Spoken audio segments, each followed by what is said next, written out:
The first question I get asked, no matter where I go when I talk to somebody, is how'd you get started in the business? So I'll start with the boring but important one of how did Marc Geiger, #9 power broker in the whole business, how did you start in the music business, Geigs? I failed out of pre-med.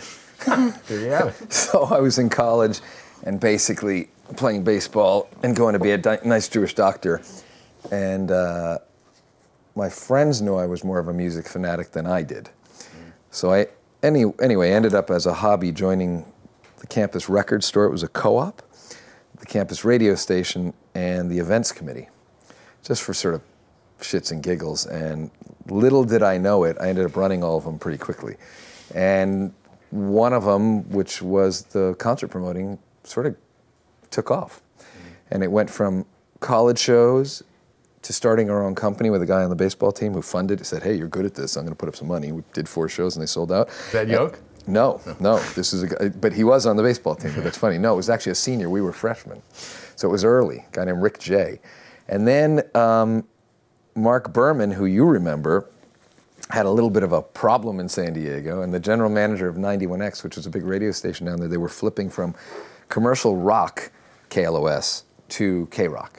And they needed people who knew that music. And I was an expert in English, indie, you know, all the dark stuff that you know about. And they hired me to go on 91X as the nighttime DJ. The next call I got was, hey, Marc Berman needs somebody. Would you consider talking to him? The guy hired me on the spot. I ended up closing down my little company and working for what at the time was Marc Berman Concerts' Avalon Attractions, which is where you and I really met. Yes. And I think that was 1982. And it just took off. And I was in between, I think, my sophomore and junior year.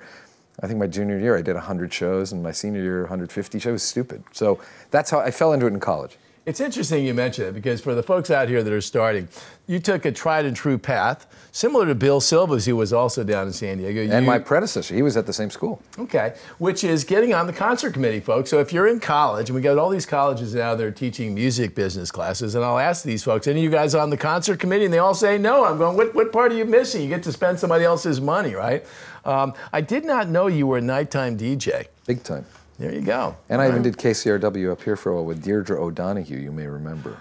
Remember? Before she died. Oh, sure. Yeah, no, I did the, you may not remember, Paul Sansone was the other nighttime. It was nighttime. I had to drive from UCSD in La Jolla down to Tijuana, drive up the mountain, right? Do the show. It was weekends, 12 to 2. Drive back at 2 in the morning, wait in line, sometimes up to an hour to cross the border, back into San Diego. It was nuts, but when you're a kid, you're thrilled, right? I'm on the air, yeah. I'm playing. You're in the music business. Import singles by Love and Rockets and, you know, whatever. It was nuts, so it was really fun.